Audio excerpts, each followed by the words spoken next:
passé une très bonne semaine.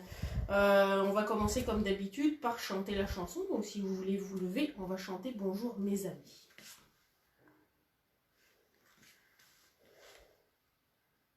Bonjour mes amis, comment ça va? Bonjour mes amis, comment ça va? Ça va bien, ça va mal, ça va comme ci, comme ça. Bonjour mes amis, comment ça va? Salut mes amis, comment ça va? Salut mes amis, comment ça va? Ça va bien, ça va mal, ça va comme ci, comme ça. Salut mes amis, comment ça va? Bonsoir mes amis, comment ça va? Bonsoir mes amis, comment ça va?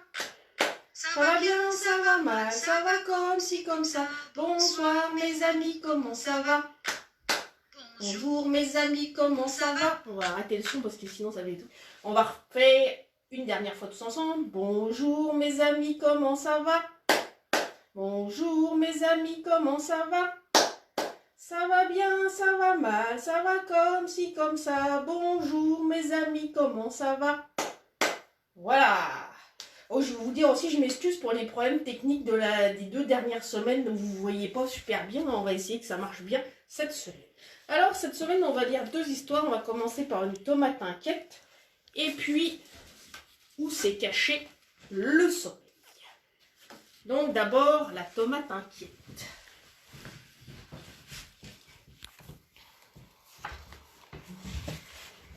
Ah oui, je voulais dire aussi bonjour à Olivia et à Jacob qui m'avaient dit bonjour la semaine dernière mais que j'avais pas vu. Là, j'espère que vous voyez bien. Est-ce que ça fonctionne bien? Ouais, ça a l'air d'être bon.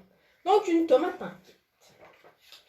Dans un potager... Ah, dans ce livre-là, je veux que vous fassiez attention, vous regardez les dessins, mais vous pouvez regarder aussi la tomate. Dans un potager, une tomate est bien embarrassée. Elle veut savoir si elle est un fruit ou un légume. Elle va voir une carotte. Carotte, suis-je un fruit ou un légume? Je ne sais pas, tomate. L'important pour moi, c'est d'être bien croquante et bien orangée. Elle va voir un radis. Radis, suis-je un fruit ou un légume? Je ne sais pas, tomate. L'important pour moi, c'est d'être bien piquant et bien rose. Elle va voir un céleri. Céleri, suis-je un fruit ou un légume? Je ne sais pas, tomate. L'important pour moi, c'est d'être bien croustillant et d'être d'un beau vert tendre. Elle va voir un concombre. Concombre, suis-je un fruit ou un légume? Je ne sais pas, tomate. L'important pour moi, c'est d'être bien succulent et d'un beau vert foncé. La tomate ne perd pas courage. Elle se rend au verger. Le verger, c'est là où poussent les fruits en général, dans les arbres. Elle rencontre des raisins. Raisin, suis-je un fruit ou un légume? Nous ne savons pas, tomate. L'important pour nous, c'est d'être bien juteux et bien violet. Elle rencontre des cerises. Cerise, suis-je un fruit ou un légume? Nous ne savons pas, tomate. L'important pour nous, c'est d'être bien sucré et bien rouge. Elle rencontre une poire. Poire, suis-je un fruit ou un légume? Je ne sais pas, tomate. L'important pour moi, c'est d'être bien savoureuse et bien jaune. Elle rencontre une pomme. Pomme, suis-je un fruit ou un légume? Je ne sais pas, tomate. L'important pour moi, c'est d'être bien ferme et bien rouge. Elle s'adresse alors à la pluie.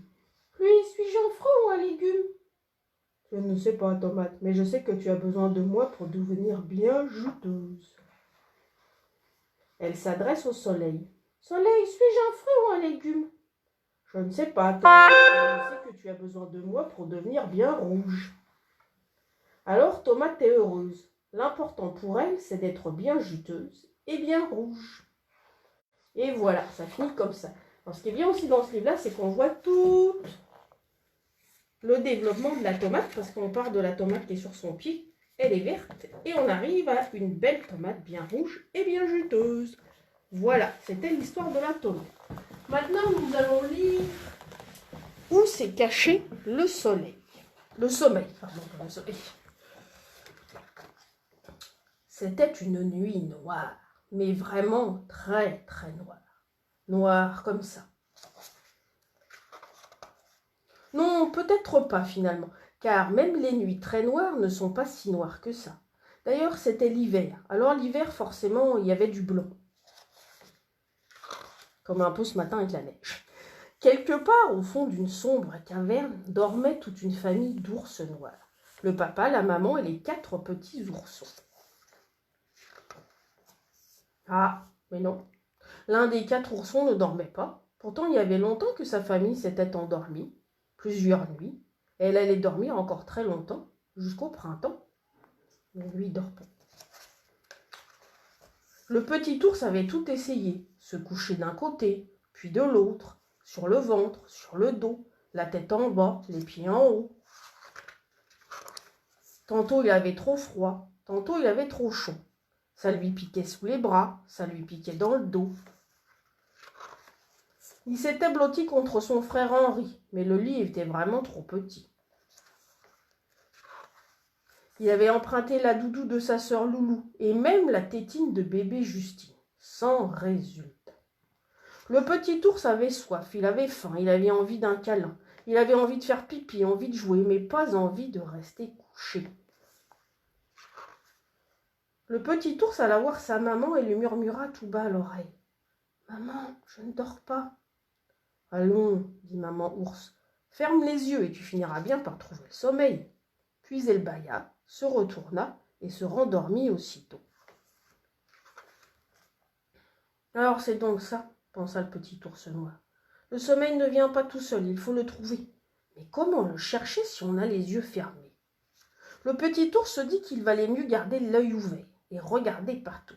Il finirait bien, lui, par trouver le sommeil. Il regarda sous le lit de ses frères et de ses sœurs et de son frère endormi. Le sommeil n'y était pas. Il n'était pas non plus aplati sous le tapis, ni caché sous les draps.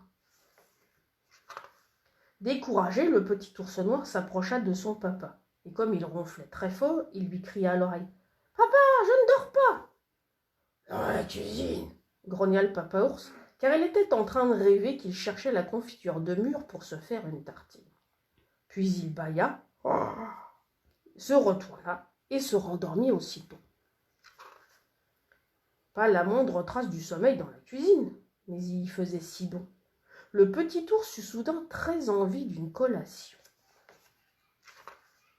C'est là que son papa le vit lorsqu'il s'éveilla, affamé pour manger la tartine dont il venait de rêver. Le sommeil est un coquin, pas moyen de l'attraper, mais dès que l'on cesse de le chercher, il finit par nous trouver. Il a souvent une histoire à raconter, parfois elle commence comme ça. C'était une nuit très noire, mais vraiment très très noire, et l'on s'endort avant qu'elle soit terminée. Et voilà l'histoire où s'est pas caché le son. Donc j'espère que vous avez aimé mes histoires. Je veux souhaiter une bonne fête à toutes les mamans dimanche. J'espère que vous leur avez préparé certains des cadeaux qu'on vous a mis sur les vidéos de cette semaine. Et puis de profiter du week-end, même si le temps n'a pas l'air d'être de la partie. Passez une bonne semaine et à la semaine prochaine. Au revoir.